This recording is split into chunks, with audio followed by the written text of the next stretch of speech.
Welcome to the Altcoin Hour, your weekly alpha. Yeah, we breaking down the charts, flipping bags, playing smart, from the dips to the moon shots, connecting all the dots. Let's get it. Altcoin Hour. All right. Special day. We have a special day. Hopefully, I don't know what Jerome Powell is going to do, but we're going to cover it today. And, hand clap to you. Hope everybody's doing good. A very weird day today. So hopefully you guys are thawing out. We're going to get into it, get into the market reaction too as well, because I don't think the market is going to react well to this speech. We have a lot of things going on. We'll look in the stock market as well. So we're going to get a pretty good look at this. The speech should start in exactly 25 minutes. So we're going to make sure we keep tabs on that, because I want to catch this actual FOMC press conference from the start, because I really want to listen to what he has to say, because Jerome Powell is under a lot of pressure right now. So, and I don't think he's going to fold. I honestly do not think he's going to capitulate. I think he's going to hold steady. So, we'll see what is happening. Currently pretty steady. A lot of interesting news is dropping, especially when it comes to Trump and Nicki Minaj. A pretty interesting speech she made, and a pretty interesting response Trump had. It's weird. Everything is really weird right now. Even the weather's weird. Ray Dalio, we'll get into his speech too as well. What he said concerning the money, fiat, essentially. He's been coming out saying some really scary stuff. So we'll get into that and a lot of other stuff too. So let's go ahead and move to the market. Let's see what's going on with the market now. Prior to the speech, Jerome Powell's speech, and we'll see how it reacts, because we're just under 90K when it comes to Bitcoin. Let's go ahead and move to the stock market real quick, see what's going on there, because I think this is going to that reaction is going to happen a whole lot quicker, and then we'll see that bleed over into the crypto market. And it just depends on what he says, right? So we're definitely going to react to that as well. And again, hand clap to you today. Let's go ahead and move to this. So as it's very interesting what is going on here with the stock market. It's all over the place. We do see Mag 7. It is actually moving pretty good. You have a MU up almost 6%, 10% change in the actual INTC stock as well. Nvidia almost up 2%, Tesla almost up 1%. Mag 7 is doing Mag 7 things. When it comes to the commodities, you have oil.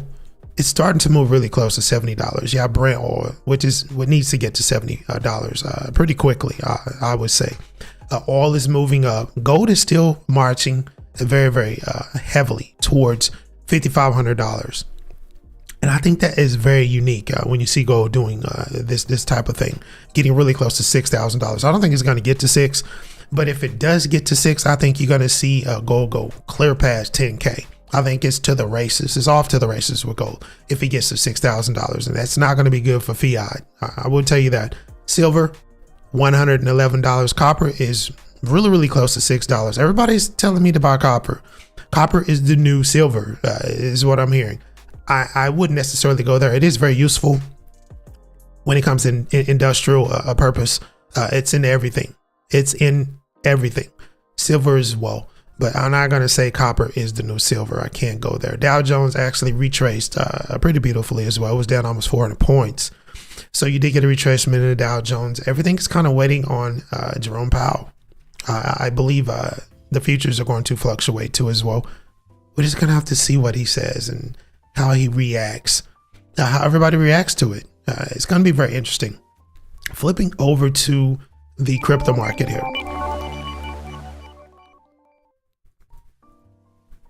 $89,000 for Bitcoin, $3,000 roughly for Ethereum. Vitalik Buterin has some interesting things to say concerning Ethereum, concerning the market. As we look at Ethereum at $3,000, concerning altcoins, concerning the entire gamut, right? if the speculation continues, this is what he said. If we continue to see speculation, if the market, if the crypto continues to be a speculative asset, it will die. And I necessarily don't, I agree with that slightly. I'll say that.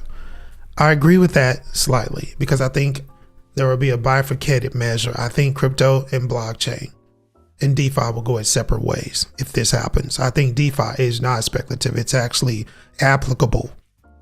It can survive in the real world. The blockchain tech as well. But the speculative crypto plays, he could be right about that. And that includes meme coin activity. So I don't know. I don't think it's going to die. I really don't. $3,000 for Ethereum. I can go in deep on Ethereum, but I'm not going to go there because we have, I think, roughly 25 minutes before the speech. This is what we're here for. So we're not going to go deep into the nuances of that. But I thought it was very interesting. He's coming out, frantically, speaking on the speculative nature of the space and how it needs to change. And, I kind of agree with that. It does, actually. But I digress from that. BNB, $900. It is back over $900. XRP stuck at $1.90. $1.90. USDC, we'll go past that. It better remain $1 or we got problems there. Solana, $125, down 1% on the 7-day period. Tron, 29 cents. Dogecoin, 12 cents. Cardano, 35 cents. Bitcoin Cash, $591, moving up really close to $600. Extraordinary. Hyperliquid, back over $30. Really pushing towards $40 again, 57% up on the 7-day period, 14%. Hyperliquid is moving. It is moving in the right direction. Aster is not. So there's a divergence there from those purple exchange, platforms. Big time diversion, and a lot of people blame that on CZ. It is what it is. Monero, $470. OG privacy situation there. Chainlink, $11. Chainlink is actually losing ground, getting pretty close to $10. But if you're a holder, you understand the tech, you're not really worried about Chainlink. Stellar is at 20 cents as well. It's moving towards 21 cents, essentially up 2% within a 24-hour period. Canton is your number 18, up 10%. That thing is moving pretty good too as well, which it is a newcomer. Zcash stuck at $376. You know the spiel about that. A severed dev team. We'll see how that goes. I think it's going to $200. Probably even back to where it was sitting 3 years ago. We'll see. We'll round it off with Suchain. Did recover from that catastrophic shutdown. Looking pretty good. Really close to $2. And Litecoin, $69. And AVAX. I'm still looking for that inflow report for today. The inflow was flat during the inaugural, U.S. Van Eck launch of that particular ETF. It's very flat. We'll see what happens. It is $12. So, hand clap for the market. And this is going to be pre-FOMC speech. So we're just going to have to check that out. We're going to have to see what is going on there when it comes to that. Currently, Bitcoin sits at $89,000. So we'll see how this actually plays out. Okay, because we have a 78% shutdown risk when it comes to the government. If the government does shut down, there will be no movement of the crypto language, no movement of the Clarity Act, none of that. I think we have LMFG with this. Welcome to the show, brother. What's going on, brother? Oh, we're waiting on that speech, man. Waiting on that speech, brother. Like I've been saying, I don't think he's going to do anything, and that's what the markets are doing. It's just sitting flat. Yeah. Because if he was doing, it always winds up somebody leaks something from the dinner last night, and you see major moves beforehand. Yeah. Except for gold, crazy. Yeah. If he does, what if he does actually make a move? And let's say he makes a move going down. I mean, this thing everything can go parabolic, right? We can see Bitcoin probably getting back up to 100K if he goes down. Even 25 basis points. Yeah, hands down, 95, right? And maybe 100K, easy. No, absolutely. So we'll just have to see. It's going to be very interesting. Did you catch the actual Trump speech here? We're going to go to this because I thought this is pretty interesting. I think it's it's revving up the midterm mystique. I believe. I think Trump is very nervous about midterms. So we have this actual endorsement from a pretty prominent recording artist, right? Nicki Minaj. And he has some interesting things to say about that speech as well. I think he's very nervous about midterms. Let's see. I'm going to put this up because I thought this was very interesting. Let's listen to what she had to say. It was very interesting. Well, I don't know what to say, but I will say that I am probably the president's #1 fan. And that's not going to change. And the hate or what people have to say, it does not affect me at all. It actually motivates me to support him more. And it's gonna motivate all of us to support him more. We're not going to let them get away with bullying him and, the smear campaigns. It's not going to work, okay? He has a lot of force behind him, and God is protecting him. Amen.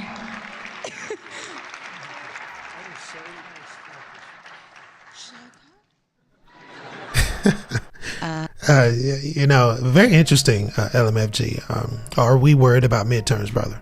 Do you think they're worried about this? I mean, it's, I don't know. It was interesting. He is. I think his schedule is so packed. He's going to be flying all over the country, backing up in support and all these senators, congressmen. But I tell you one thing, just looking at that, you could have just made it a still and asked me 5 years ago, do you think you get Nicki Minaj talking with President Trump, Kevin O'Leary standing on stage behind her? What would the odds of that be? I don't think the odds would have been great. That's what I'm saying. It's kind of interesting to see this. And she's losing a lot of followers, bro. She's lost over 1 million followers over the previous speech. Yeah, so that don't mean nothing to her, man. No, it doesn't. It doesn't. But it's crazy how that tends to, I don't think she's really practicing. I know she's touring. She's still touring, but this could hurt the bag, as they say, right? Here's Trump's actual response to this. She went crazy when she heard that this was happening. I want to go. She happens to be in the wrong state right now for that. But when she heard that there's a certain person that's here who's the greatest and most successful female rapper in history, Nicki Minaj. Come on. And, and Nicki makes a lot of cash. Not as much as Michael Dell. Not quite. Not as much. But that's okay. But Nicki makes a lot of money, and she's generously stepping up. She's investing hundreds of thousands of dollars in Trump accounts to support the children and really the children of her incredible fans. That's great. Focus on that. Why should you give to somebody else's fans? Give to your fans. I like that. But and I just think she's great. I've been hearing so much over the years because I didn't know Nicki, and I've been hearing over the years she's a big Trump supporter and a Trump fan, and she took a little heat on occasion. Her community isn't necessarily. I tell you, we did pretty damn well with that, with your community, as we say. But Nicki has been an unbelievable supporter. She gets almost as much as Mr. Wonderful over here. He's been another one that's been so good. But so he's very happy about the endorsement as we pivot back to Bitcoin stock market. So is this going to be advantageous? LMFG, do you think this is worth it? As far as Nicki's fan base running away from her profusely right now. Is she being paid? I don't know. There's a lot of conspiracy theories about this, but I think it has a lot to do with midterms, upcoming midterm elections, gathering the support, because this ICE situation that's going on in Minnesota, I think it's hurting the movement, bro. And I'm talking the midterm momentum. I could be wrong, but what's your take on that, bro? Because all this is going to weigh heavy on legislation if the midterms do not go as planned. And I'm talking crypto legislation, market structure bill movement, Clarity Act movement. This could hurt us if midterms do not go as planned.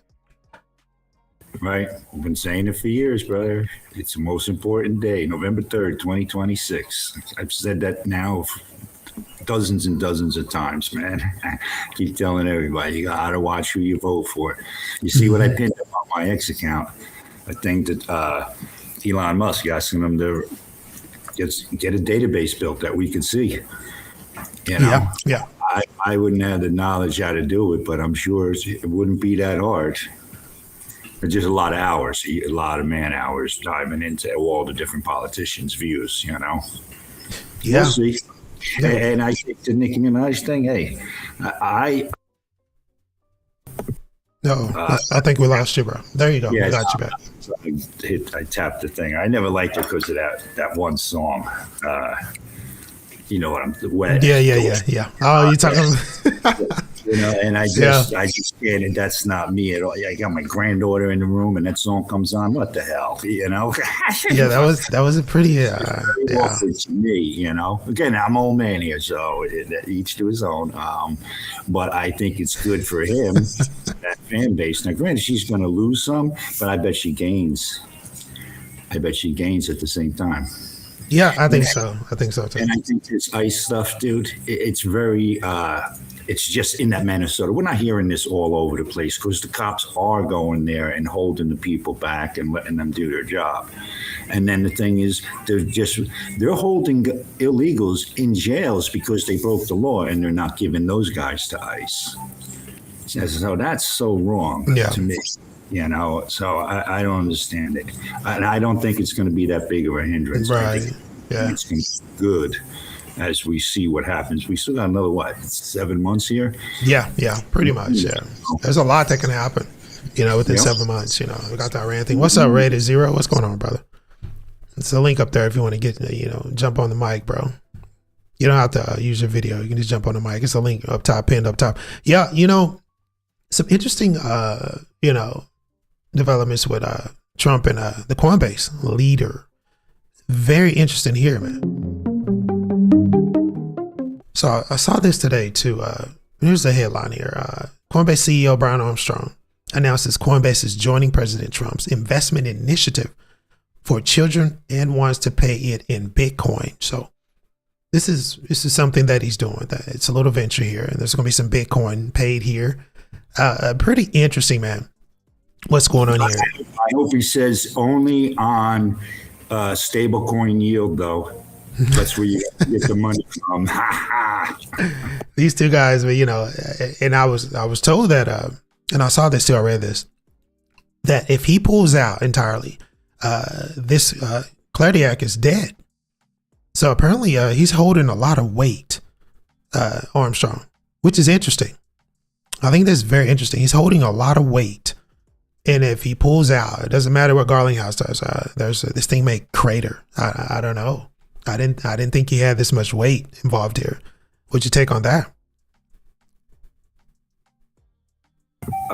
Yeah, I know. Just you got to realize he's been down there in Congress all of this time for the last few years. Him, Garlinghouse, all the guys. So I believe it's the largest right now in the United States as a central exchange. Yeah. Right.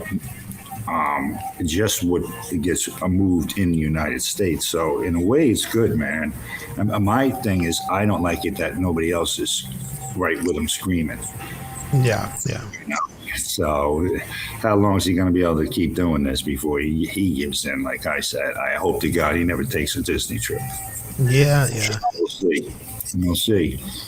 Fingers crossed, brother. Optimistic. Come on. Yeah, absolutely. You know, I tried to be, but when Vitalik comes out and saying that he thinks the whole thing is going to die because the space is too, how should I say, too speculative. This is what he said.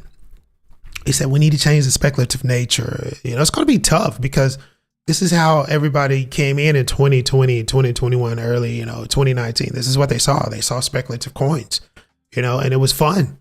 It's going to be hard to turn that tide because a lot of people aren't here for the tech. A lot of people are not here for DeFi. They're here to just make some quick money, with the memes, that quick meal. That dream is still alive. So me and you both, we appreciate the DeFi. Most people, the smart money appreciates the tech that's going to evolve into, applicable situations, real world use case. Smart money appreciates that. The blockchain tech, the decentralized finance, aspect of cryptocurrency. We appreciate that. That's what we're invested in. And we actually use those DApps to get outstanding yield synthetically or with the USD and in the USDT, the stablecoin. That's what we do. But the majority of the space, they enjoy that speculative nature. So, but Vitalik said that's going to be a do or die situation going forward. What do you kind of like fall in line with that? Yeah, big time. I mean, it's like I said, after reading 60 Hours, man, it's like the banks are done, but we got to follow the money. And that's really what it is. Follow the money, guys. Whatever chain gets more money on it, that's the one that's going to survive. And it'll snowball as this goes. Because this tech is beautiful. No, absolutely. 5-10 years, you're not even going to have Web 2 developers out there. It'll all be Web 3. Well, you're going to have AI basically coding itself. And that's what's happening now. You have a lot of AI that is actually updating itself and recoding itself on a regular basis without any need for a human intervention, refreshing its own background, its own backend. I was reading that. This is what AI is doing. I seen that too, and I can't think of the words right now, but I'll remember it. And it was like you said, do you trust it? Yeah, absolutely. Like these robots and stuff, especially these 200-pound ones, and it can start. Well, you got Ray Dalio. He's back. He said that when the value of the money depreciates, it's making everything else look like it's going up, and that's something that people really don't understand. There's a fictitious view on the depreciation factors of fiat because of that alternative reaction, which is upward momentum in stocks. This is what we're seeing. The dollar's crashing, but stocks are going up. And this is what he's talking about. It's like a really weird, sinister trick that this dynamic plays on our minds, and perception is skewed when this happens. It's very interesting what he's saying. We're going to get into what he's saying too about it, and then I think Jerome is about to speak here. So this is what Ray is saying about this. I don't want you guys to listen to this. When we look at the prices of things through the lens of the value of money, they go up, okay? Because the value of money goes down. When the value of money goes down, it goes up. So it's very interesting to me when you see like people looking at things. Think about it that the currency that you're looking through, I'm sure there are a bunch of different currencies and countries that you're in. If you were in Switzerland and you're looking at the returns of American stocks and bonds, it would look very different than if you were an American looking through a dollar lens and so on, because of the magnitudes of movements. So, for example, last year, American markets significantly underperformed foreign markets, and people don't quite realize that. And the best asset class, in a sense, was gold, but think of that as being the money. So, in answer to your question, I've learned, that was a lesson I learned, that if there's a depreciation in the value of money, it makes everything look like it's going up and so on. And there's also a stimulation that comes from that. That's crazy. That is crazy sorcery that occurs there. I think, and this is why a lot of people get the wrong idea. They get the wrong message. They don't understand this dynamic LMFG. It's crazy, man. What's your take on that? Yeah, and I think I even heard Trump, he's like throwing in the towel on the dollar. Yeah, he said it's great. This is yeah, everybody's like, what is he talking about, man? It's watch gold go to 7-8 grand. I don't know. I think so too. Yeah, some people saying 10 grand. Yeah, 10K. I think where it tops off, man. It's rolling pretty hard right now. You got the 10-year as we get. Let's go ahead and move over here. Let's take these numbers out. 10-year. I'm looking at these bonds though. 10-year is up, bro. It's moving up. It's up almost 1.5%. 30-year, 4.8. It's really close to 5. I don't like that. Mag 7 is pushing up this market. AI. That's where your bubble is. That's what's propping up this market. And Ray is speaking of this, but a lot of people don't. They're not seeing this. They're just seeing the numbers as a whole. but they're not seeing the substance. They're not understanding what's really pushing it. It's a very small sector that's propping up the market right now. And that's not good. That's not good. So I don't know, as far as commodities, we're talking about old, oil, $67 LMFG. The actual WTI is 63. It's kind of lagging behind, but it's getting pretty close to 70 again. Gold, 5,300, bro. So we're talking about that 10K ceiling for gold. It's halfway there. It's over halfway there. Silver, $112. Copper, $5.93. It's been kind of pounding right there for the last couple of days. It's going to cross over $6. So when you see copper go over $6, look out. This cannot be good. These are barometers that are telling you that fiat is, it is actually not doing so well. So I think Jerome is about 2 minutes out and he should be on stage. So this is what we're waiting on. Is he going up or down, LMFG, because we're almost there? Status quo. I think it's already penciled in the market. You're not going to see anything change, I think. That's what I'm figuring. And you might see Bitcoin take a dip here. I think so too. I think Bitcoin is definitely going to take a dip. I don't think it's going to go too far down, but I think it's going to take a dip. I really do. Yeah, it is what it is. I don't think anybody really knows what's going to happen if he does go up. And what if he goes up? I think a lot of the banks will like that, but I don't think the markets are going to like that. No, that would be bad. That would be bad. And then you go right back to are we going to hit 80 grand or 75 grand with Bitcoin? And you'll see the stock market peel off 1,000 points. I bet, if he goes up. Yeah. Well, we have this breaking news here.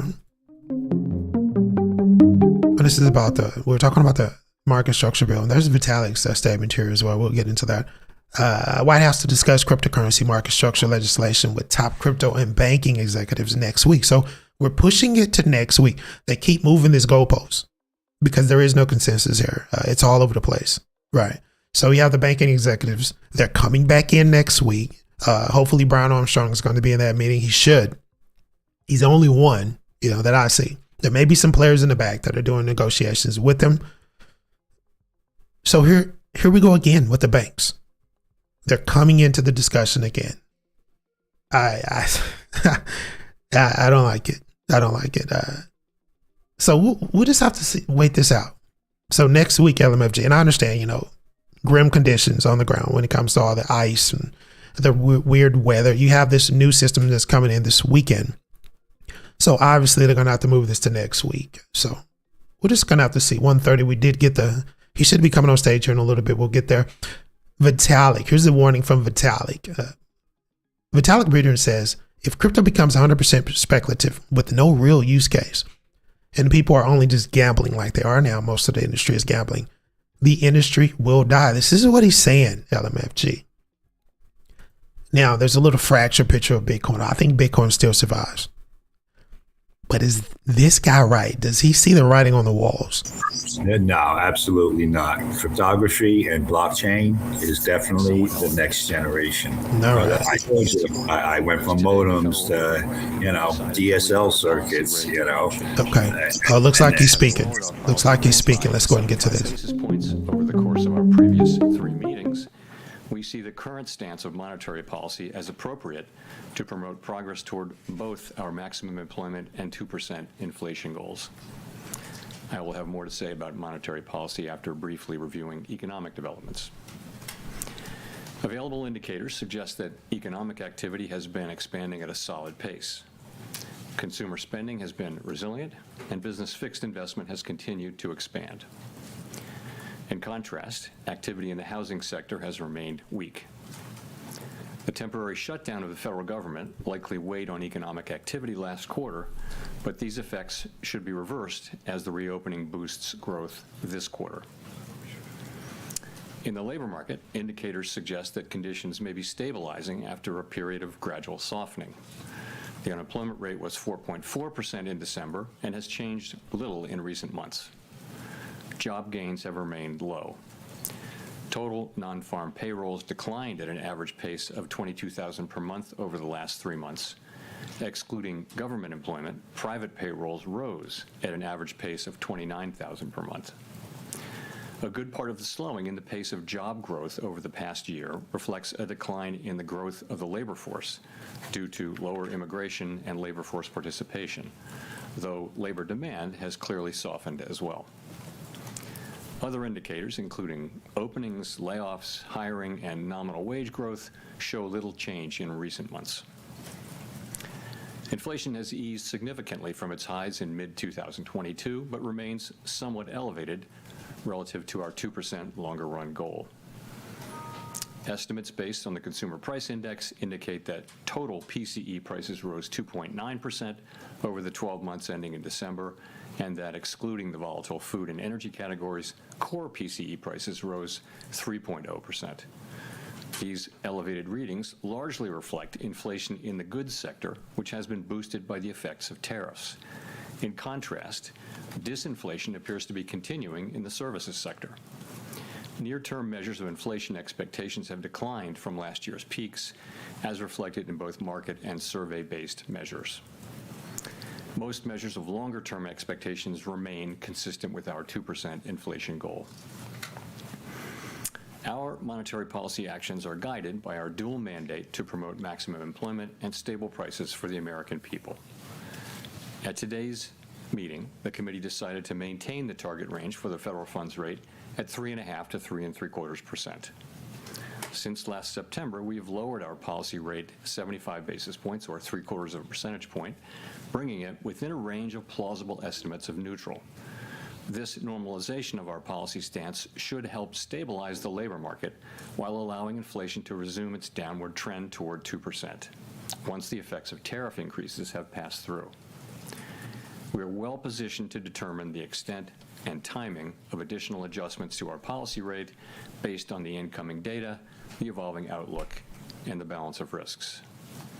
Monetary policy is not on a preset course, and we will make our decisions on a meeting-by-meeting basis. To conclude, the Fed has been assigned two goals for monetary policy: maximum employment and stable prices. We remain committed to supporting maximum employment, bringing inflation sustainably to our 2% goal, and keeping longer-term inflation expectations well anchored. Our success in delivering on these goals matters to all Americans. We at the Fed will continue to do our jobs with objectivity, integrity, and a deep commitment to serve the American people. Thank you. I look forward to your questions. Standard. Nothing new. Chris, Yeah, and like I said, status quo. Yeah. He kind of jumped on the tariffs again, which was expected. Hearing last week on the Lisa Cook case, and Treasury Secretary Scott Bessent criticized that as political. Can you say why you attended and what you would say in response to the Secretary's criticism? So let me start with, I don't respond to comments by other officials, whoever they may be. It's just not appropriate to do that. I will tell you why I attended.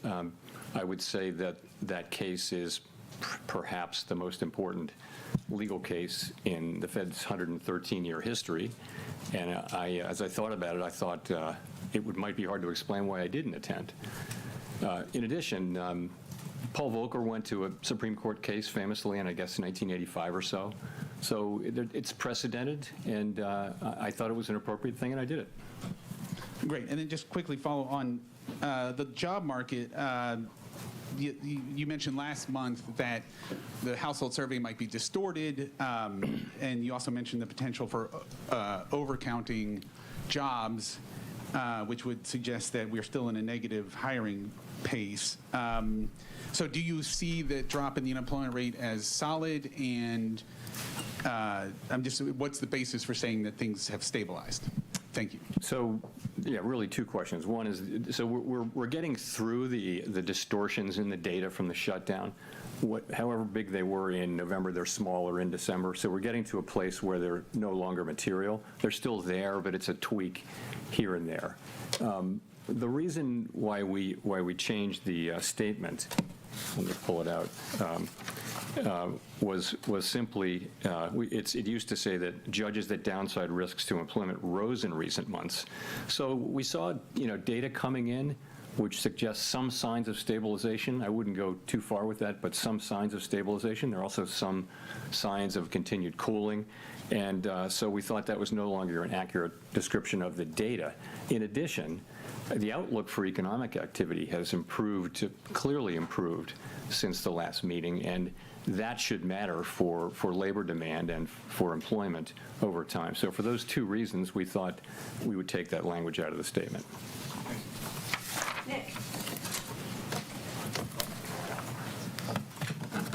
Nick Timrose, The Wall Street Journal. Chair Powell, you've generally avoided engaging with political controversies directly, and the video statement on January 11th was a departure. What made this different, and are you concerned it could draw the institution further into political debates?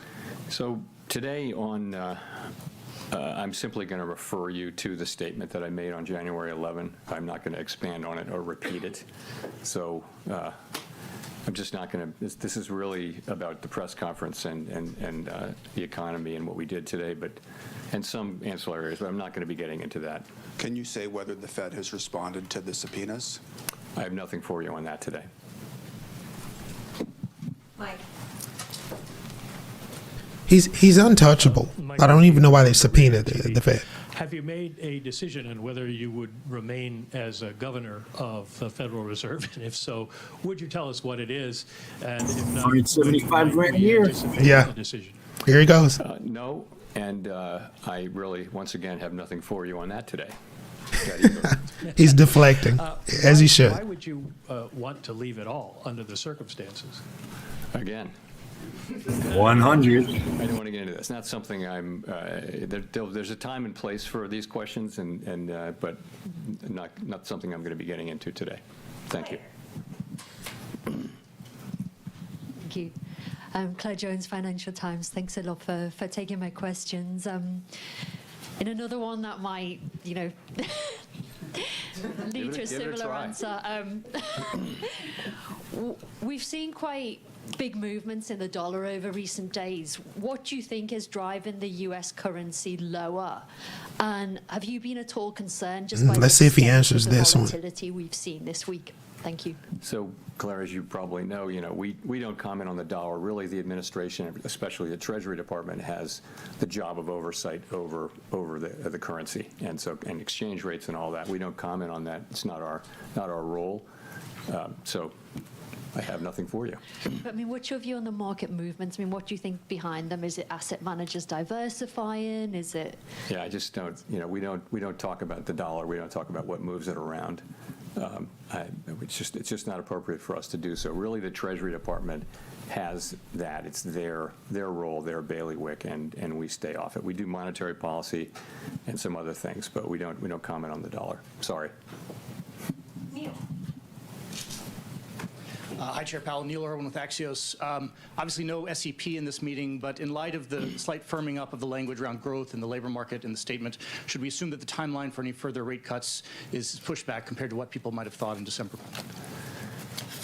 Well, first of all, if you look at the incoming data since the last meeting, clear improvement in the outlook for growth. The data have come in, and sentiment, the beige book, everything comes in suggesting that this year starts off on a solid footing for growth.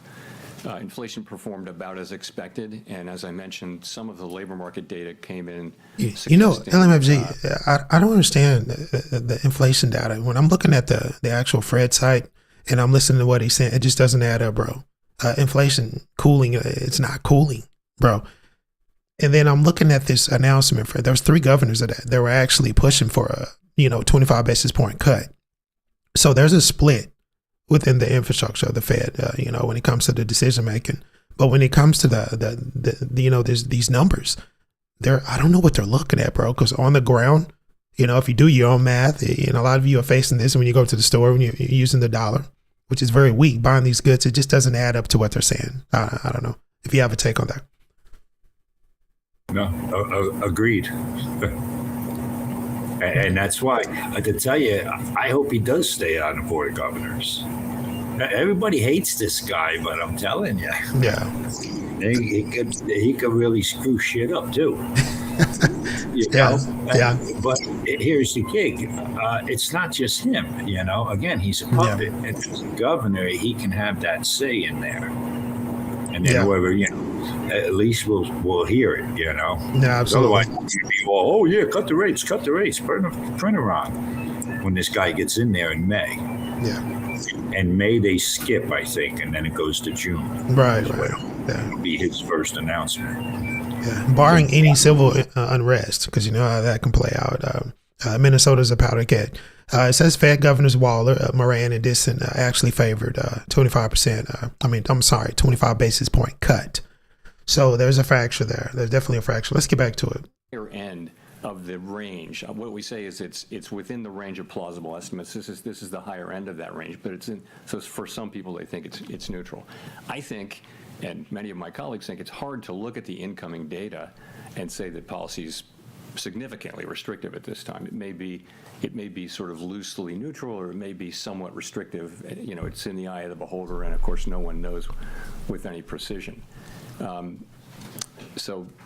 Is that, if you had a follow-up. I get what you're saying, but some officials have. By the way, Bitcoin is starting to dump. It's actually starting to react to this negatively. So we're getting some selling. Yeah, no, I would say if you look at the SEP from December, most people had additional normalization. But at the same time, we've done a lot of the process of normalizing. A good piece of it is done with 75 basis points, and before that, 100. It's 175 basis points we've cut since we began cutting in September of 2024. So you've moved now to, Fed funds is running just a little below 3.65%. So you've moved a good way. And we think we're well positioned here to watch how the economy performs, look at the data. We're not making decisions about future meetings, but we do think we're well positioned after those 3 cuts to let the data speak to us. Amira. Thank you, Chair Powell. Mara Mokwe from Bloomberg News. To what extent did the committee discuss the possibility of cutting at this meeting or in March? And how are you all thinking about the conditions that would merit another rate cut? Is there broad agreement on the committee about what it would take? Good question. Good question. So, there was broad support on the committee for holding today. Broad. No, that's bullshit. Among non-voters. I'm sorry. So that's He's what it lying. was. Of course, some people You have 3 governors that were for a cut. And dissented, but committee pretty broadly for holding today. We're not trying to articulate a test for when to next cut or whether to cut at the next meeting. What we're saying is we're well positioned as we make decisions meeting by meeting, looking at the incoming data, evolving outlook, and all that. And we're in a position where we still have some tension between employment and inflation, but it's less than it was. I think that the upside risks to inflation and the downside risks have probably both diminished a bit. So, we'll be looking at that. It's about how you weigh the risks to the 2 goals and how big those, and quantify them. And so there are different views on the committee, and, we'll find our way forward as the data evolve.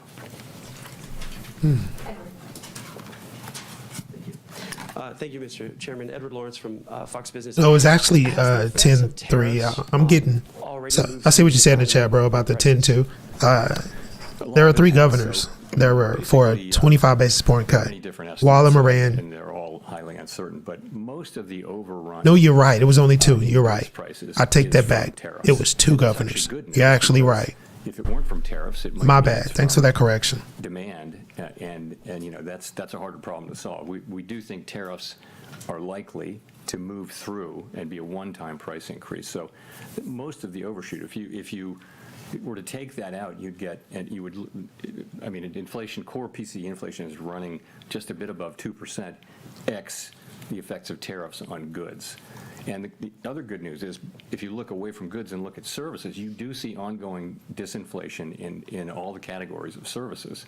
So that's a healthy development. So that's what's going on. The expectation is that we will see the effects of tariffs flowing through goods prices. They're not factoring in all the layoffs, LMFG. This is the thing. They're leaving out all of the layoffs that are occurring. Walmart is projecting 1 million jobs reduction within the year.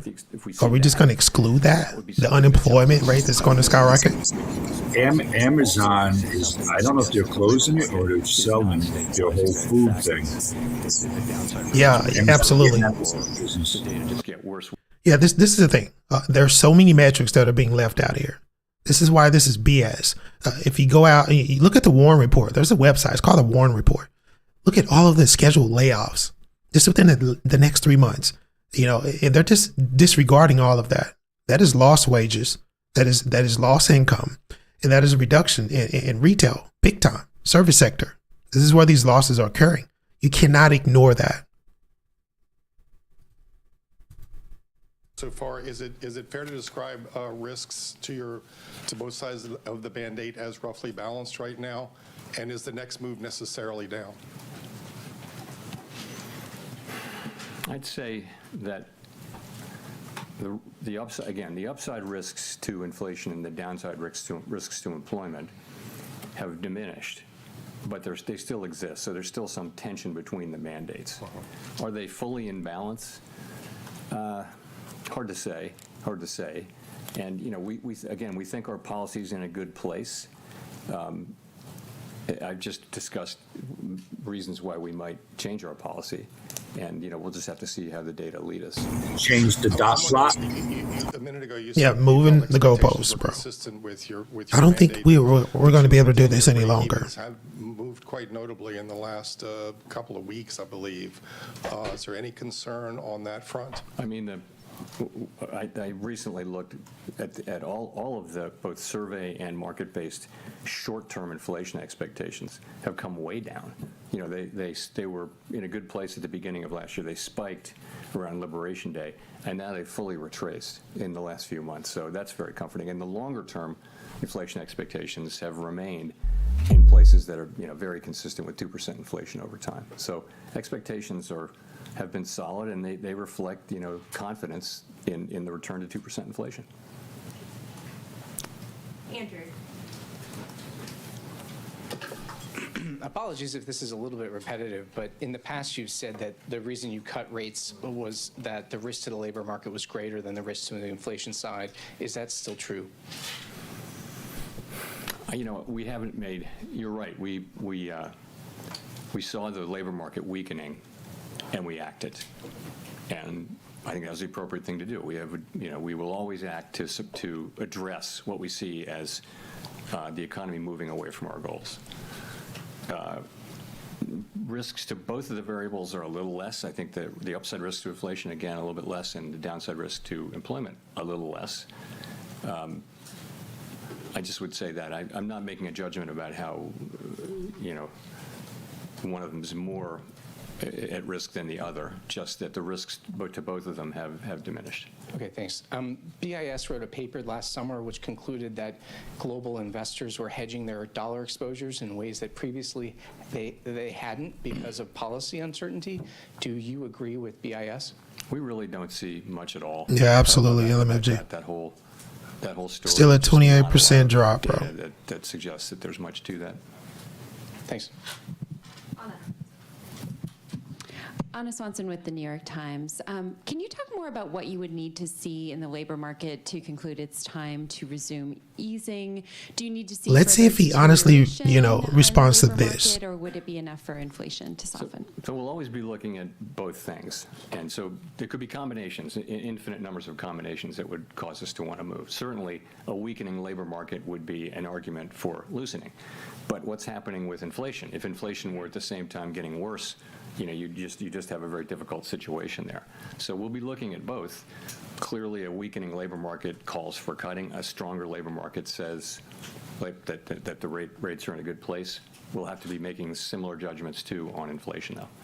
And if inflation does pick back up and the labor market doesn't show further signs of deterioration, is there a chance that you could raise rates rather than simply remaining on hold? What would you need to see to consider hiking? We don't take things off the table, but it isn't anybody's base case right now, anybody's base case, that the next move will be a rate hike. But, you know, ultimately we'll do what we think is the right thing. But that's not where people's expectations are right now.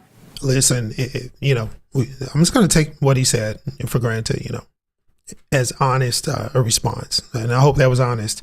If that's the case, we're definitely going to get a inflated unemployment rate. That is going to happen. We just look at the Warren report.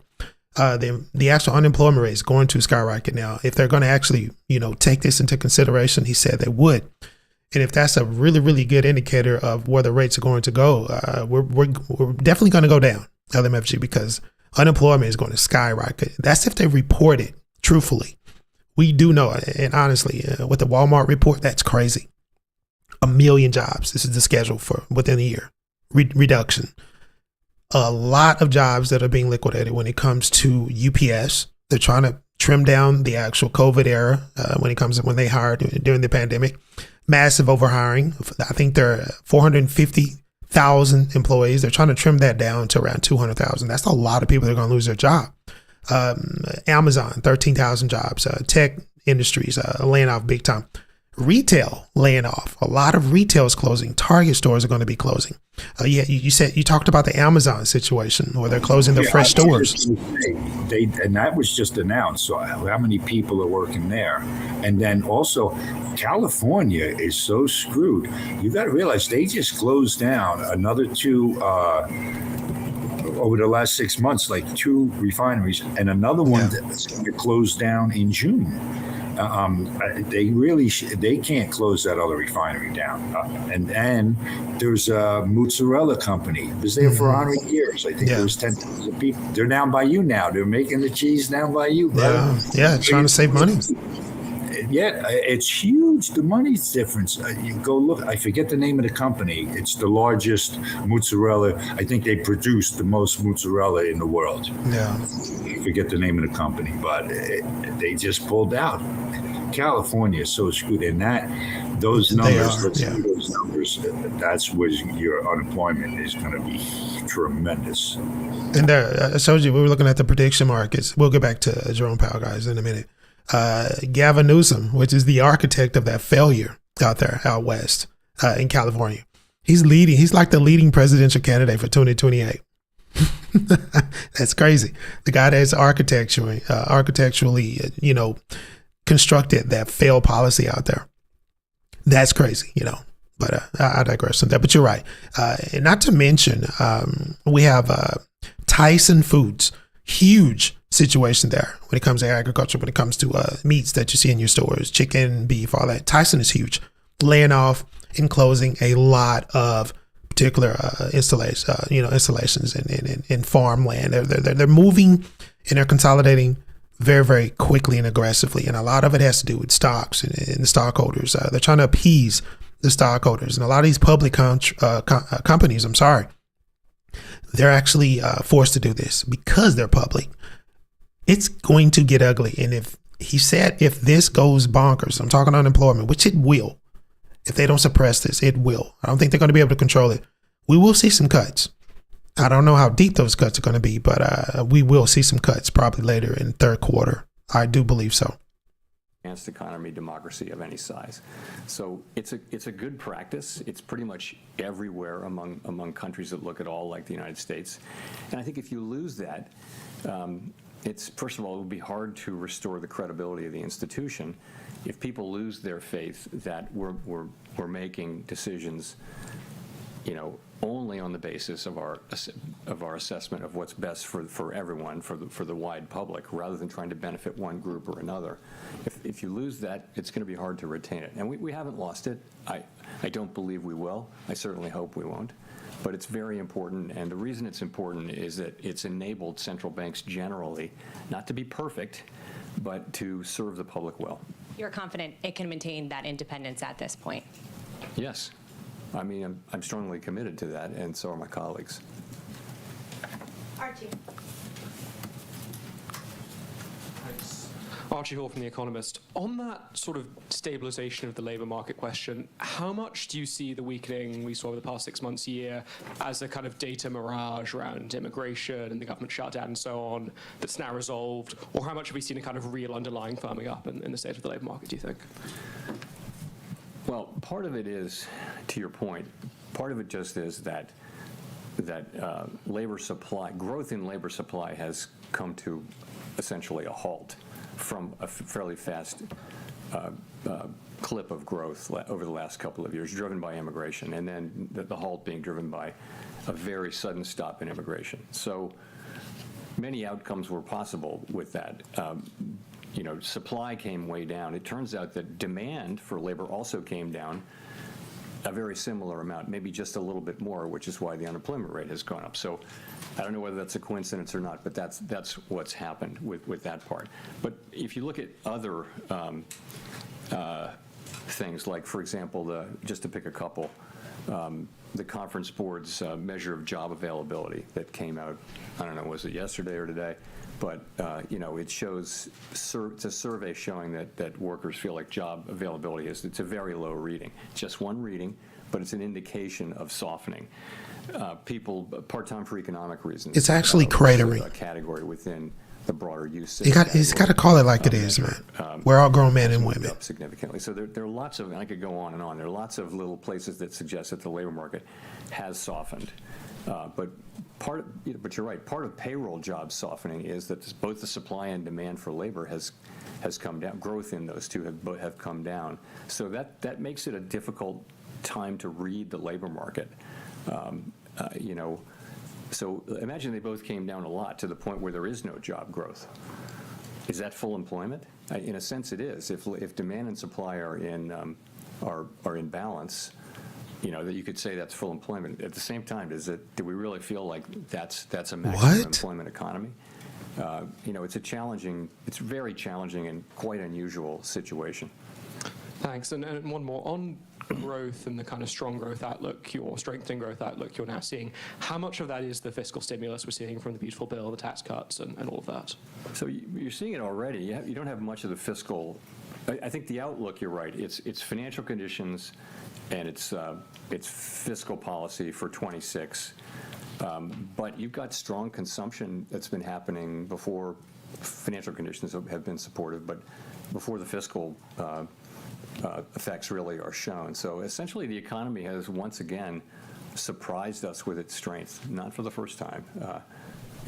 Consumer spending, although it's uneven across income categories, but consumer spending overall numbers are good, and we're benefiting from the AI build out of data centers. That's another thing we're benefiting from. But the economy overall, the growth is on a solid footing. It looks like, and it's not just those things. He's delusional. It's just the consumer is feeling. They're delusional. They live in a bubble. Sound really negative. To an extent. So there's been a disconnect for some time between downbeat surveys and reasonably good spending data. Bro, a lot of this spending, and a lot of this is what he's saying. It's been perpetuated by the use of credit. Now, this is not hard-earned money that people are, cashing their check and they're using their debit card and they're budgeting and they're just making all this money, so they're going out and spending healthily. Now, a lot of people are keeping afloat by credit card. They're using the credit cards to stay alive, man, because they've lost their job. So this spending has been propped up by not only credit, but buy now and pay later. That's been a big thing. That thing is crashing, by the way. They're probably going to have to bail that situation out.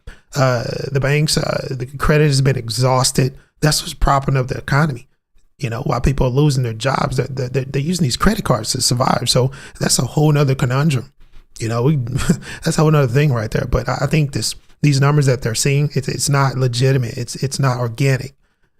Credit and buy now and pay later. These type of situations are being used to prop up retail right now.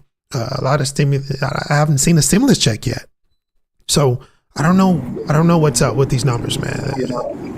But what I see on the ground here, like my son, this area is booming like crazy, and really people are spending. I mean, you look at the stores; they're packed all the time. My son, I think he's a server, bartender, all that. He had somebody called in sick, so he works from 10 in the morning to or 11 in the morning to midnight. Closed the place. He walked away with $600. 450 of it was cash. In tips. Yeah.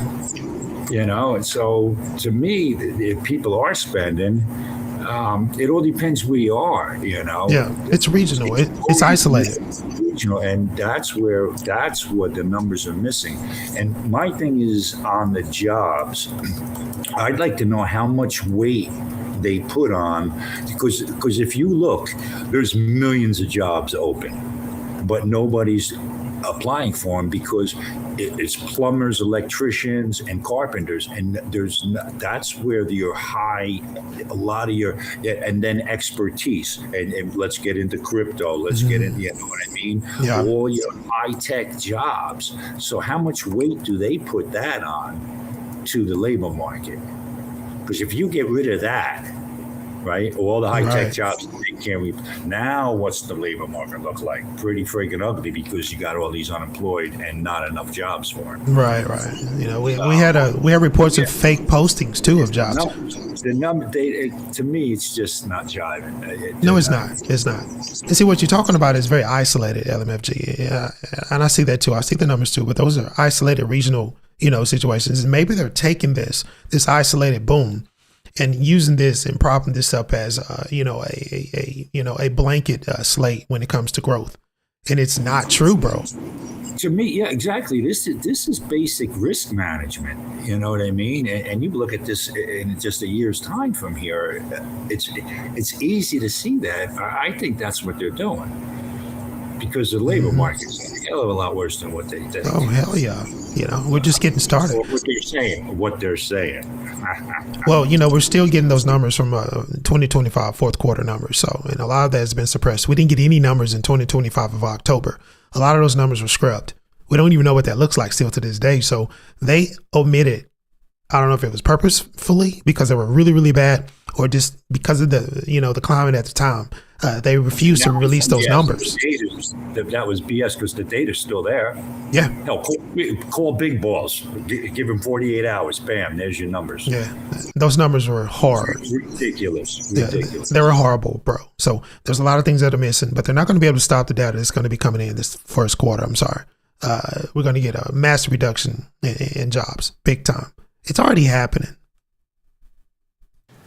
When they do that. So we're all watching and learning, and it could certainly have pretty significant effects on the economy, the workforce, and our society.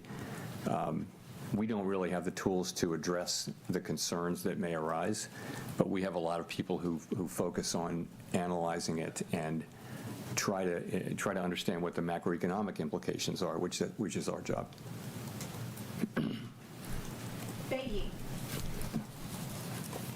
Thank you, Chair Powell. Bayi from AFP News Agency. You mentioned earlier that on inflation, the broad expectation was for a one-time price increase and then for inflation to come down. And I was wondering, is your expectation still for inflation to start cooling in the second half of 2026? And if you could elaborate how far we are from target currently. Thank you. So how far we are from target is, as I mentioned in my opening remarks, we had 3%, 3.0%. Pretty much going to talk for a minute and say not at all. Absolutely, yeah. Yeah, it's all blah, blah, blah. Yeah, it's a freaking clown show, man. The story behind that is modestly positive in that most of the overshoot was in goods prices, which we think is related to tariffs, and ultimately we think those will not result in inflation as opposed to a one-time price increase. Okay, so that's where it is. In terms of, you asked, no one thinks they will, ex ante understand really clearly, precisely when this will happen. But there's an expectation that sometime in the middle quarters of the year, we'll see tariff inflation topping out. So what we do is when a tariff is put in place, we track the effect of those tariffs over a 6, 7, 8, 9 month period, and you can see for that tariff how long it takes to reach a place where it's affected the price level, and that's it. So we're getting better at that, and our estimate is that it'll be sometime in the middle of the year, but I wouldn't look for great precision in that. But we'll be able to see whether things are moving in that direction. I think we'll be able to see.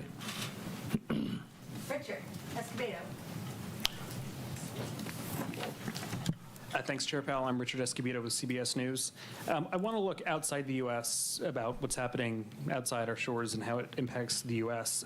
Canada's Prime Minister said last week that there's been a rupture in the global order, and I wonder how you're thinking about geopolitical risk as it relates to the U.S. economy. So I can't comment on that speech or statement or anything like that. You know, geopolitical risk for us is, a lot of it is around energy, oil. And so far we haven't, you know, for all the turmoil, oil prices have come down, as you know, and so we don't really see much. You know, longer than that, it's trade, and, you know, the trade, the economy, our economy has pulled through pretty well, you'd have to say, given the very significant changes in trade policy. The U.S. economy has pushed right through. Partly that is that the way that what was implemented was significantly less than what was announced at the beginning. In addition, other countries didn't retaliate, and in addition, a good part of it hasn't been passed through to consumers yet. It's being taken by companies that stand between the consumer and the exporter. So that's where that is. Well, we just basically, how should I say, forcefully took millions of fucking barrels of oil from Venezuela, so we should be okay. As to what the Atlanta Fed is predicting, at a time when you had a government shutdown and we thought that was going to shave off some growth. You've also got the fiscal tailwinds you've talked about, big tax refunds coming, potential tariff dividend. How could you cut rates and not spur inflation in that environment? Well, we didn't cut rates today, but you know, it depends on how fast potential output is growing, right? I'm just asking in principle. I'm not saying this is what's happening, but, you know, there's growth and there's how fast the potential is growing, and at a time of you know, high productivity growth, potential output is rising. So it really matters whether potential output is growing as fast as actual output, and it would matter over time. The numbers you cite were for quarters, and quarterly GDP is, you need to look at 12 months, because quarterly GDP can be very lumpy. You know, GDP was negative in the first quarter last year. So the overall, over the year, the numbers were nothing like that. You know, it was more in the mid-twos for the year. And how do you explain the divide right now between strong economic growth and the job market? Is it productivity that's filling the gap? And is productivity being driven by AI at this point? Good question. There has been, you're right, there has been a divide of solid growth, but what looked like a weakening labor market. And that can be explained by rising productivity. But I would say we do see signs of certainly of the unemployment rate stabilizing. So it may be we're seeing the beginning of the resolution of those two things. Also, as you probably know, the lore is that when GDP and the labor market get into an argument, in the end, the labor market data is more reliable. GDP data is just very hard to collect. And bro, they've lost total control. Nonetheless, I think we may be. This is so much BS. Resolving a little bit. Too soon to say with any confidence, though. Bunch of bullshit. 100% BS. I told you he ain't answered. No, that's BS. As Fed chair, you've obviously experienced a lot during your time as Fed chair, served under multiple presidents. I'm wondering what advice you have for whoever your successor might be. This is awkward. Good luck.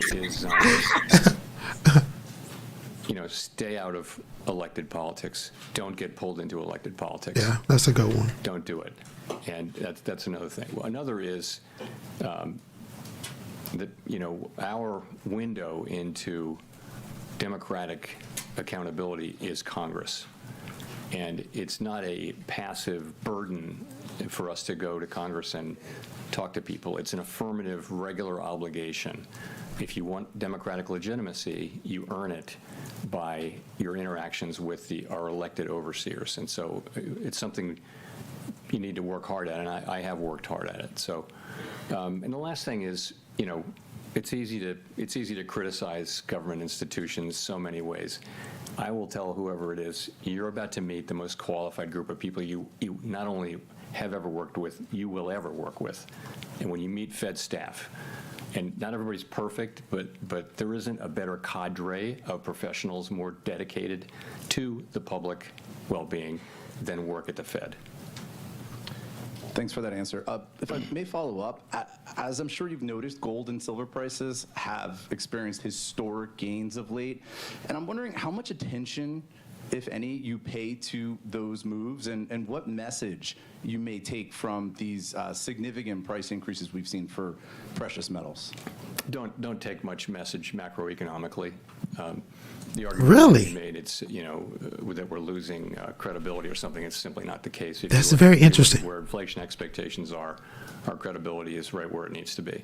So we look at those things. We don't get spun up over particular asset price changes, although we do monitor them, of course. I didn't expect him to actually, respond to that truthfully. But if it's BS, they have to be shooken by silver going over $100. He knows very well that barometer is screaming the wrong thing.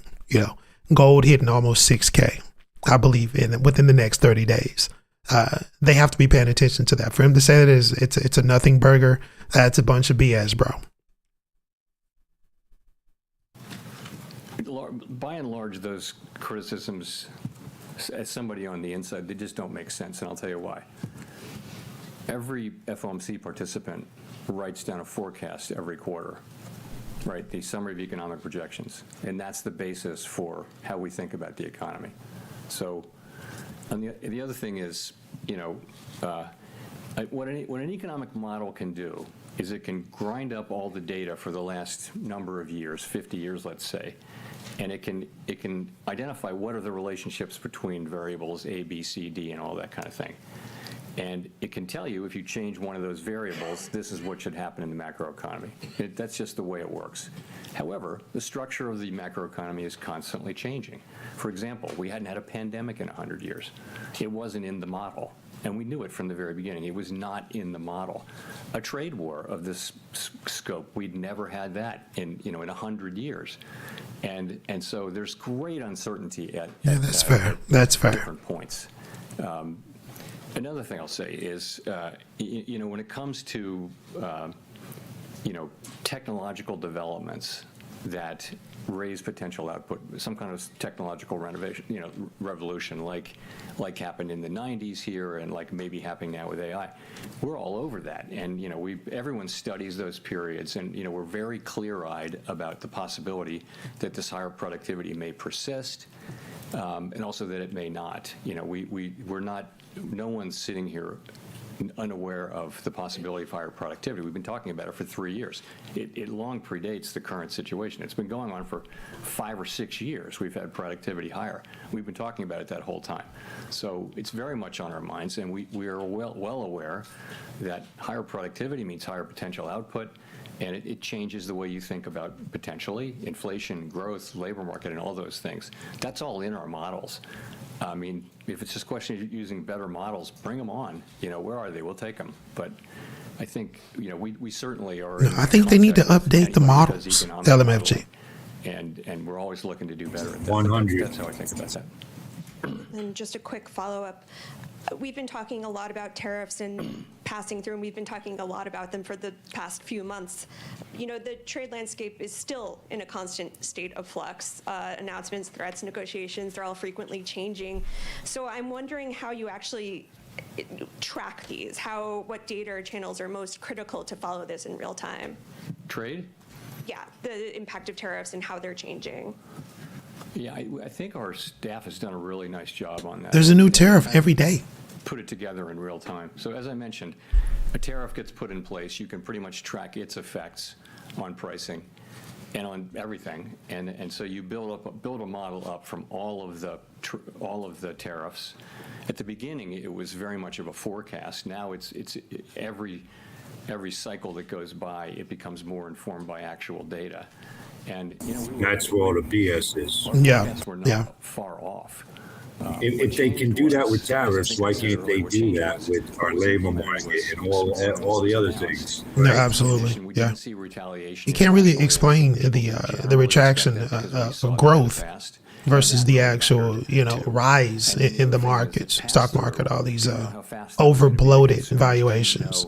How much exporters would take. That particular divergence, they can't explain that. They try to make it make sense, but you can't. And it turns out it's a lot of companies in the middle who, by the way, are pretty strongly committed to passing the rest of it through, which is one of the reasons why we need to keep our eye on inflation and not declare victory prematurely.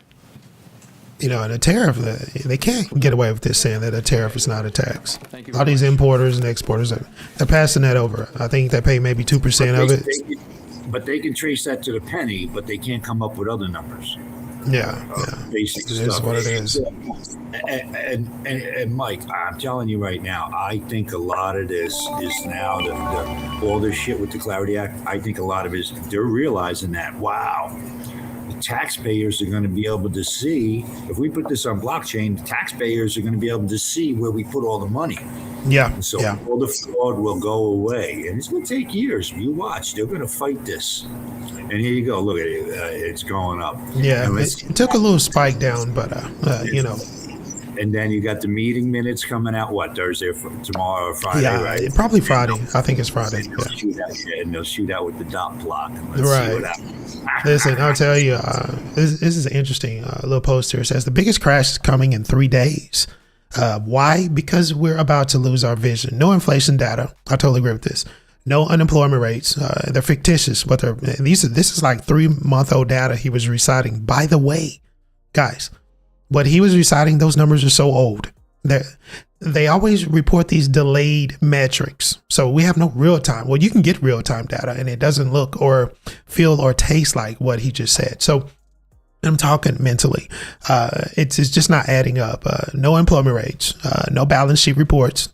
We're missing October, zero visibility. So the Fed will have zero data on the current market state. And I think I totally agree with this.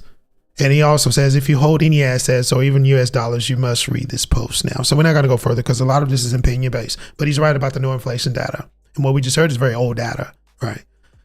And you look at the reports of Amazon, UPS, which is crazy, what they're about to do. They're automating all of their, distribution centers. Fully automation when it comes to trailer loading, package handling. They're going to automate that. They're already doing that right now. Amazon is taking over their own logistics, so they don't need FedEx or UPS anymore. So you're going to see a reduction in staff there as well. It's happening. I told you about Tyson Foods. The unemployment situation is going to rear its ugly head this year. And we heard him say clearly that they're going to cut these rates if unemployment balloons to an unbelievable rate. The thing is, are they going to report the real numbers? That's the thing. Because as of now, we're getting some BS numbers, bro. I don't know what's your take on that, because he did say that will be grounds for cutting. But are they going to actually recognize the real numbers? Because if you go back 6 months, they're not reporting the real numbers, bro. It's crazy. And you get these revisions a month later and you see how off they really truly are. And then the market, dumps after that. It's frustrating. Where do we go from here? Right. And that's where I think what they're doing is they're squashing those numbers by putting too much weight on the jobs that we just don't have the people for. They don't have the expertise to do the job. Right. And some of them, and granted, there may be thousands of people that are in training right now, but it may take 3 months, 6 months. So that's not like they have a job, they're in training. And I'd like to see all those numbers. And like I said, it's all BS because blockchain fixes all this, makes life real easy. It's 100%. It's transparent. It's there. And you see the numbers. There's no way you can tell me, oh, we don't have the numbers for this. Oh, yeah, we watch the towers. We know exactly where they go. Hello, McFly.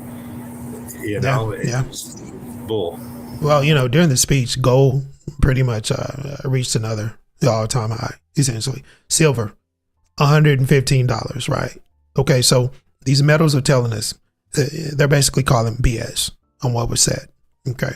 People are not actually really believing this BS anymore, which is great. But at the same time, this is going to shake a lot of things up. You have the situation going on in Japan. That intervention failed, right? So I'm looking at this USD, yen pair. I'm looking at it very closely. If it goes below 150, it's a wrap for the carry trade. It's a wrap. So the carry trade is basically teetering on a very thin line right now when it comes to existence. When that thing dissolves, all hell is going to break loose. Watch that USD yen pair. If it gets below 150, it's going to be interesting. Warren Buffett is probably going to shit his pants because he's in heavy right now. But you see the strengthening of the yen as well. But gold is almost $5,400, man. Silver is about to cross over 115. That's telling me a lot. I don't need to, listen to Jerome Powell. It's up like a couple $100 just today. Yeah, absolutely. Copper $6. Once it crosses $6, I don't need to listen to Jerome Powell anymore. I don't need to listen to Donald Trump anymore. I could just look at these metals and it tells me a lot. And a lot of people overseas, a lot of the government leaders and the leaders overseas, they're looking at these metals too. You have a lot of long money, a lot of fiat that's being converted into metals, and not just metals, but other things besides the dollar. You have treasuries, and God forbid if that yen does go crazy, if the bond yields over there in Japan go absolutely bonkers, they're going to sell treasuries, LMFG, and they hold a boatload of treasuries, our treasuries. They're going to have to do something. And I don't think they're just going to let the currency burn. They're going to sell those treasuries. So we're teetering towards disaster here. And I'm not trying to be a doomsayer, but the numbers speak the truth. Goodbye to the dollar. No, absolutely. Absolutely. You're looking at this post here, government shutdown in 4 days. What happens then? A lot of people saying the S&P is going to crash. We'll see. We're not going to get any crypto legislation. So, that's going to be in limbo going into midterms. So, this is where we're at now. And at the same time, Lounge, where I go optimistic on that is all the factories that are being built and brought online right now. And you do have labor where you don't need, you maybe a month or two training and you can go work these factory jobs. And I think that's going to snowball. I think that there's one here up the street from me. I don't know, a few thousand people that is going online in like March or something this year. They're already training people all over the place. Right. So, like I said, but here it is. That's this area.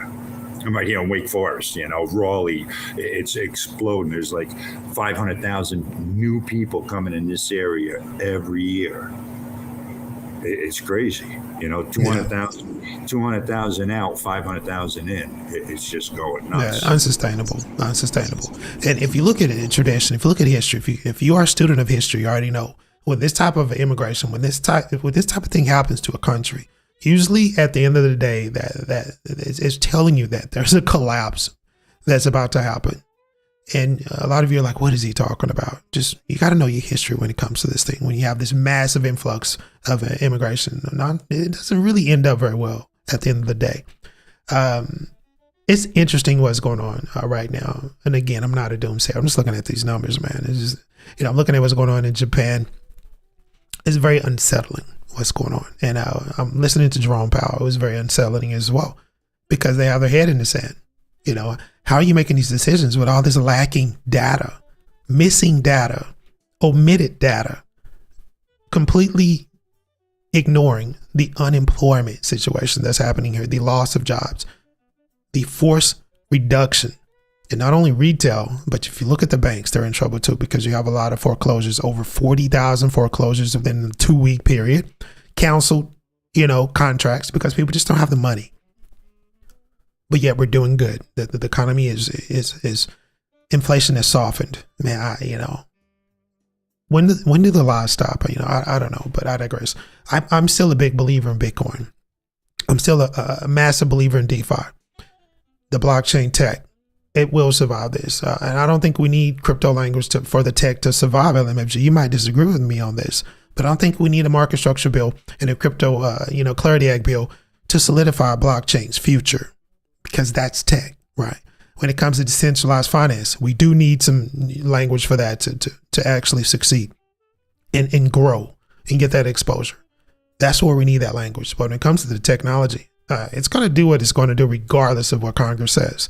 because it is tech and it is applicable. 100 is 100% there. And I told you, if I had this stuff back in 2000, my God, I was able to get dark fiber and DS3s, and my bosses looked at me like, what are you, crazy? $13,000 for that circuit? And then within the next 2 years, it was saving, it would have cost $20,000 if, a month if I didn't have that $13,000 circuit. Yeah. And the bandwidth, it was crazy. And then this blockchain technology, God, I wouldn't have put in DS3s, dude. I would have put in fractionals. I would have cut that price way in half, maybe. Yeah. And then disaster recovery. Oh, my God. We had 20, 30 sites. We were paying all the disaster recovery, backups, daily, weekly, and monthly backups for the mainframe stuff. It was a nightmare. You're flying this shit all over the country. How much money we spent monthly? And that was a small company. With blockchain, we had none of that. Exactly. Disappears. You'll save 70%. I can go into anybody that's using all landline stuff and, meaning DS3s, fiber, all that stuff. You go in there, put in blockchain, you chop their bill by 70%. I always said, I'll go into anybody's place and I'll chop your telco bill by at least 30 to 50%. Because most people, it's all kickbacks. The thing is that the people that are in charge are going to hate me. And that's what happened to me with the children's place. When I moved all that stuff, the CIO, I found out he was getting like a $6,000 a month kickback. And when I dropped that out, then they forced me to put in a Cisco phone system. And the guy was starting to get another $3,000 a month kickback.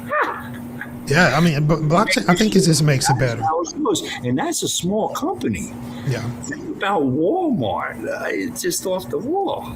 This technology is so amazing. I think Walmart is about to go in heavy on the AI integration as well, because that Bentonville installation, that distribution center, I think that's where the core is with the AI, because it's a massive distribution, I think that's where they're going to start there. They may have already have that like partially automated.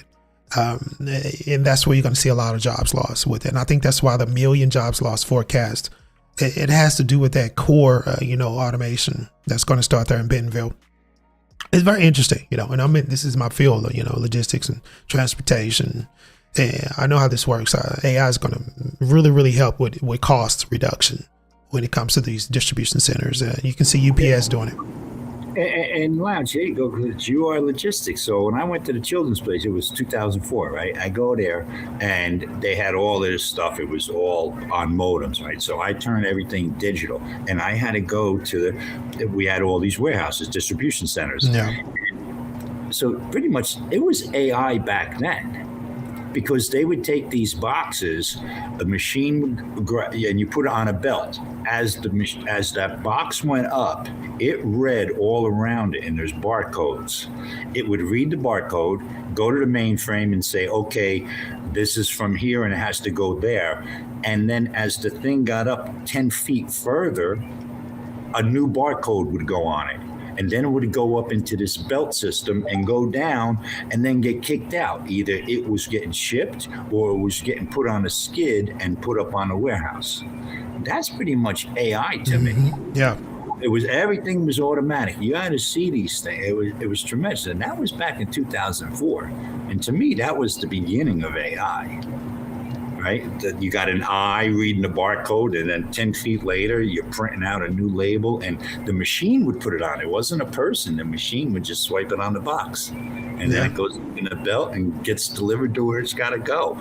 So down the road, then it's going to go to the skid, and there's not going to be a guy there putting it on the skid. No, it's going to be automated.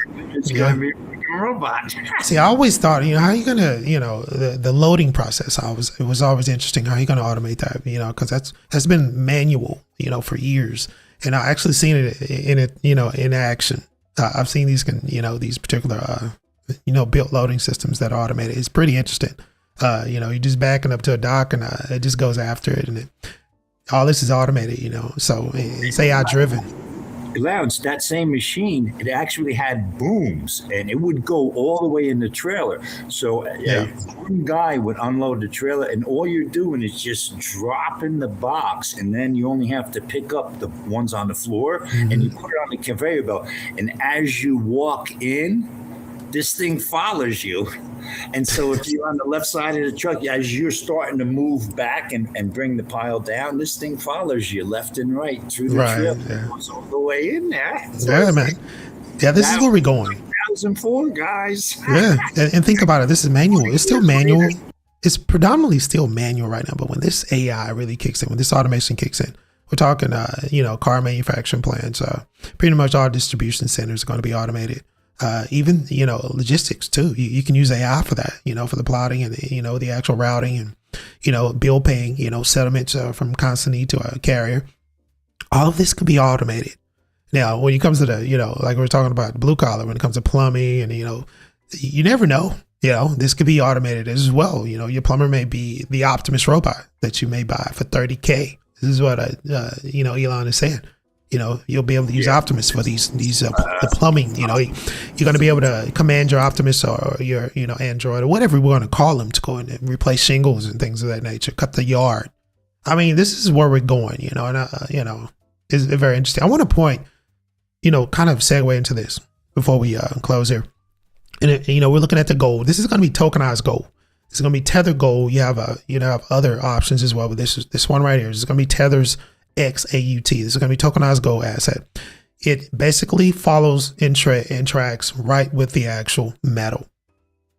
And actually, this one can be redeemed for actual, physical gold as well, because there's a physical reserve kept to that kind of matches what we're seeing here. So, as you can see, $5,300, up almost 5%. It actually spiked during this. You can see the spike here during the speech, right? Pretty decent, situation. So we know how long money, we know how the actual real money, the smart money felt about that speech and about what's going on here geopolitically and across the board. This is what real money, smart money is thinking. Buy more gold. So I want to pivot to what's actually happening with Bitcoin whales, because this is what's happening too. You see the tokenized stock, we see the chart. We know this is real. This article, the chart doesn't lie. But here's a headline, LMFG. Crypto whales go after gold, and we could clearly see that happening right now as it hits rare extreme last seen over a decade ago. So these extreme prices, we're talking 10 years ago, right? Market data reveals tokenized gold, which I just showed you guys, is a rising appeal within the crypto ecosystem as Bitcoin awaits for the next move. Now, crypto whales are, let's get into this real quick. Crypto whales are reaching for the gold guys as Bitcoin stalls. But the trade may be less of a verdict on crypto than hedge for a specific macro window. Now, on the 27th, blockchain sleuth Look On Chain flagged 3 addresses that collectively withdrew about $14 million of tokenized gold for centralized exchanges, including Bybit, Gate, and MEXC. The firm reported that one wallet pulled approximately 1,900 tokenized gold tokens, valued around, I think this was valued at around $9 million. Let's go and round it up to 10 million. And another withdrew 559 tokenized gold tokens worth around $2 million. Let's go and round it up to 3 million. It's 2.83. The last wallet removed 194 tokenized tokens worth $0.9 million. All right. And this is going to be 106 Pax Gold tokens. This is worth 0.5 as well. Now, why these assets are tokenized claims that track the gold price very, very closely. Damn near identical. Well, it is identical. It's an identical tracing. The gold price rather than a confirmed move into physical delivery. The flow shows safe haven positioning, guys, being expressed through crypto settlement rails. So you have a lot of whales that are actually converting Bitcoin into these tokenized tokens that are actually paired to the actual metal. This is considered to be the new safe haven. What do you think about that, bro? Very interesting. Well, my thing, Lounge, I don't know, just you. I see a lot of people missing it. I have it in the back of my head. I'm trying to do more reading on it. And I read so much and I mix everything up. But we keep talking about all the robots, right? And 100%, I guarantee you just give it this year or two, and you're going to see a lot of people that got money. They're going to have an Optimus robot in their house doing dishes or vacuum, like you said, vacuuming little stuff. Right, Not plumbing yet. I'm telling you, and I think, and I can really go on that and say that's going to be a long ways down the road. But anyway, we keep talking about this. Now think about it.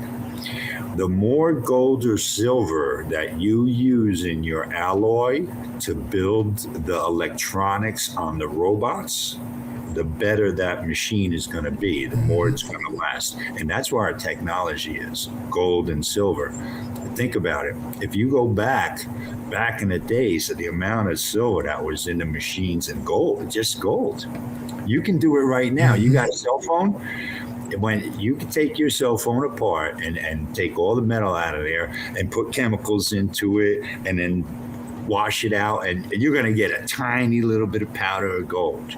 The more gold that's in there, you'll probably find in an iPhone or a Samsung, the $1,000. And the world is now pulling the rug That's the reason, out from because of those metals. Right. Think about all the actuators. A robot has 50 actuators on it. Think of the fingers, the hands, everything. It's gonna, the demand is gonna go so high, and right now I believe silver is way undermined. Yeah, well, there's an issue with that too, because there was a squeeze issue, but the actual metal, the availability of it, because it is wrapped up in the industry as well. Industries like you're talking about now. I think copper and silver, palladium, alloy, the better and the longer that piece of equipment is going to last. 100%. Absolutely, yeah. So I'm telling you guys, when you have resistance, you screw up. There's less resistance. That's the whole thing. More resistance, more power loss. Right. It's just basic math. I'll get into the millivolts. You look at these chips running at millivolts. It's crazy. Well, you bring up an interesting point because I knew it was coming, but I didn't think it was going to get that low. Well, you know what? Listen to this though, bro. And all of a sudden, 2 years later, 3 years later, the equipment used so much less power. We had to put in, I forget what it was called, but just to dissipate the power off the UPS systems, we were throwing the power away. Crazy. And now you got a watch on your hand and it's checking your heartbeat on the internet. This is freaking nuts. Yeah, beautiful. Yeah, I remember when Apple actually first introduced that. Well, I don't know if they were the first, but now they have this ring too. But you actually stimulated a thought here when we were talking about the industrial purposes. You have an overwhelming demand for the actual monetary value of these metals now. We still have that industrial demand too. That's, like you said, is going to skyrocket because of all the tech where we're going with AI and these particular, versions of humans. So what I like to call Optimus. It's like an alternative version of a humanoid, essentially. Let's go ahead and call it humanoid. There's a lot of metal in these robots. Elon is using a lot of metal right now. Samsung using a lot of metal with their battery technology. They're coming out with a solid state this year. They're finally going to introduce that. Blade technology coming out of China, a lot of metal, a lot of lithium, a lot of gold, silver, palladium, aluminum, copper. That industrial use has always been pretty high. Now you have this actual monetary value that has been, induced here. We look at gold, $5,300, silver, way past $14, right? Copper going into the $6 range. Aluminum is even moving up. Palladium, all these metals that were pretty cheap, it's going to start costing a lot of money for the industry to actually use these metals because of the prices being inflated here, because of the run to the metals, because of how fiat is crashing. And then you have Peter Schiff saying basically, we're going back to the gold standard. We are headed back there. You see the Bitcoin whales, they're listening. They're moving all the Bitcoin into these tokenized gold coins like Tether Gold. And we see this happening right now. Will there be a metal squeeze? Is this going to hurt Elon? Is this going to hurt Samsung? Is this going to hurt China? This metal squeeze, especially with silver and palladium, bro. These are industrial metals, aluminum, things of that nature, copper, which is in everything. Is this actually doable? Will they actually constrict the actual buyership here, because this could hurt the industries that need these metals for manufacturing purposes. This is what I'm thinking right now as we're talking about this. It's gonna be a major squeeze here. I don't know what your take on that, bro. Yeah, my thing is the silver, like you were saying, and the more I think about that, because it pretty much is the Cadillac. Yeah. And if you mix the two, I believe the gold helps with the flexibility. So, that's when you drop your phone and it doesn't break. Yeah.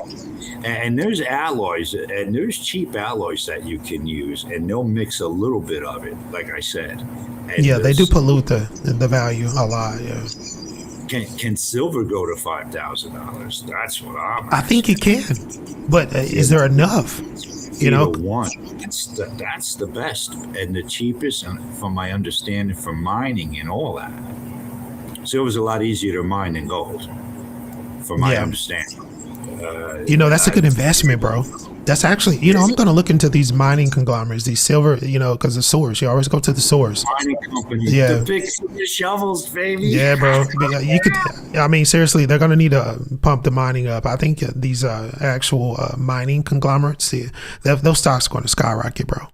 They're going to skyrocket, man. How much silver's in Greenland? There you go. Come on, man. So silver is at 160. Silver is pumping like crazy right now. Okay. I have no idea. I'm just being a clown when I said that. Well, you never know. You never know. What's in Antarctica? When the ice melts. What's behind the ice wall? Let's really get conspiratorial. What's behind the ice wall? We don't know. It's a pretty interesting discussion there. Shall we get into it? No, we shall not. That's a whole nother niche. But I would tell you, gold is getting really close to $5,500. Actually, let's go ahead and pivot over to this before we close up here. Stocks are mixed, man. You did get a pump, but shortly after the meeting was over, I think that the actual reality is setting in. No rate cut, so we're still there. Japan is still doing Japan things. Gold is pumping like crazy. Silver is almost $120, guys. Copper is still roughly just below $6, but I believe that's going to signal that if that thing goes over $6, LMFG, that's going to. I think you're going to see some movement in gold even more. And you got to realize copper is definitely an excellent conductor. Silver's better, but that's what you'll see. You'll start seeing these alloys of copper and silver and gold. Right. And that's, I'm telling you, it's going to snowball. Like we say, we keep saying it. Yo, robot. Hell, my son bought my wife a goddamn Cadillac. I was like, he spent like $700. You gotta see this robot. It even, you put water in it, dude. There's a tank that you put in water, and then it cleans itself. It bops the kitchen floor, and then it vacuums the. You see what I'm saying? It's easy. No, Elon said we're not gonna have to work. It's gonna be sitting on our ass getting fat. The robots are going to be doing everything. I don't think I like that future. I've seen a cartoon 20 years ago, and that's all it was, where people are on big old lounge chairs, fat as hell, eating everything. And the lounge chair, you didn't have to get up. It would take you to your room, go to the pool. Dude, we're going to be fat asses, man. That would be terrible. That would be terrible. I don't like. I think a lot of people will like that lifestyle. I don't know. Max 7 is basically holding up the NASDAQ. It's up 87 points, but Intel is pumping. What the hell's going on with Intel? It's up almost 12%. So Intel liked the message. We know Trump is heavily invested in Intel. So, you have NVIDIA, Tesla doing their thing, Here's one thing, Lounge. I like Intel. And the way they've been running over the years, and I know they had major problems. That dude that came in and said, no, we're going to go for that 1.9, 1.4 nanometer, I forget what it is. Everybody, it takes some years. It's 5-8 years to drop a nanometer, right? Yeah. Remember, guys, this is chip stuff. You know, I have digital electronic engineering from the 70s, so I could imagine to learn today. But the smaller the chip, the less the power. The less resistance, the longer your power lasts. And that's why I'm thinking this right now with the gold and silver, that this is huge, guys. Right. No, it is. It is, bro. It is. Watches, I can't believe that you have these watches. I really, when I started back in the 80s with this, in the early 90s, I was like, and then I seen it coming, but not this. I'm telling you, Star Trek stuff is going to be for real. No, it is. You know, it really is. Most of it is. A lot of it is. Already. I think it already exists. You know, you got a lot of things that are in existence right now. We just don't know about. They kind of keep those hush hush.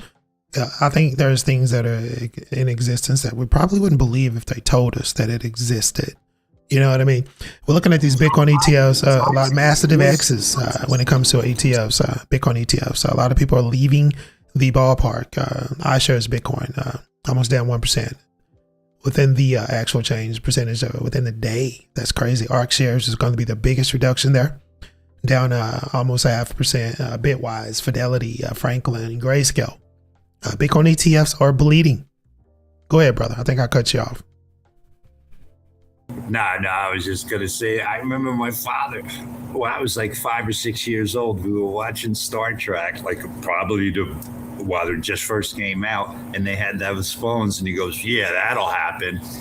My father goes, yeah, you'll be able to do that. Yeah, right.